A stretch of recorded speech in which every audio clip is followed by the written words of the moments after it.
एक है आप लोगों की रैंडम एक्सेस मेमोरी और एक है आप लोगों की रोम यानी कि रीड ओनली मेमोरी की जो रैम है वो दो प्रकार की होती है, एक आप लोगों की एस रैम, एक आप लोगों की D RAM. Random access memory है, इसका जो रिफ्रेश होता है, रिफ्रेश रेट, तो वो बहुत ही ज्यादा हाई होता है। क्यों होता है? क्योंकि ये एक ऐसी मेमोरी है जिससे सीपीयू डायरेक्टली बात करता है, तभी तो इसका नाम पड़ा मेन मेमोरी।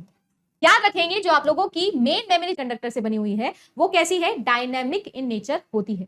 सेमीकंडक्टर में भी आप लोगों ने नाम सुना होगा पीएन जंक्शन वाला, तो ये क्या कहलाता है? ट्रांजिस्टर कहलाता है। स्टैटिक रैम जो है वो आप लोगों की फ्लिप फ्लॉप की मदद से बनता है, और आपकी जो कैश मेमोरी होती है वो आप लोगों की स्टैटिक रैम टेक्नोलॉजी से बनती है। आगे आ जाओ, आप लोगों के लिए आती है आप लोगों की रोम मेमोरी। ऐसा है, ये एक तरीके का फर्मवेयर है जो आप लोगों का मैन्युफैक्चरर है, उस मैन्युफैक्चरर ने इसको बना के दिया है, इसीलिए केवल और केवल रीड की जा सकती है। Read only memory can be program, therefore it is called as programmable read only memory. और मैन्युफैक्चरर इसको दो तरीके से क्या कर सकता है?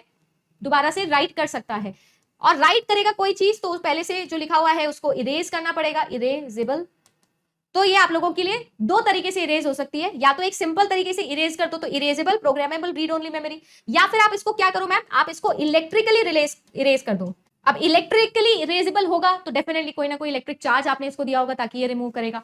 और अगर आपको बिना इलेक्ट्रिसिटी प्रोवाइड किए इरेज करना है तो कैसे करोगे? यूवी रेडिएशन की मदद से करोगे। तो आपकी ईपीरोम जो है वो यूवी रेडिएशन की मदद से क्या हो जाती है? डिलीट हो जाती है। सारा का सारा डेटा एट वंस आप लोगों का इरेज हो जाता है, ठीक है। Whereas one by one वो आप लोगों का अगर इरेज हो रहा है तो वो कैसे इरेज हो रहा होगा मैम? वो हो रहा होगा इलेक्ट्रिकली इरेज हो रहा होगा।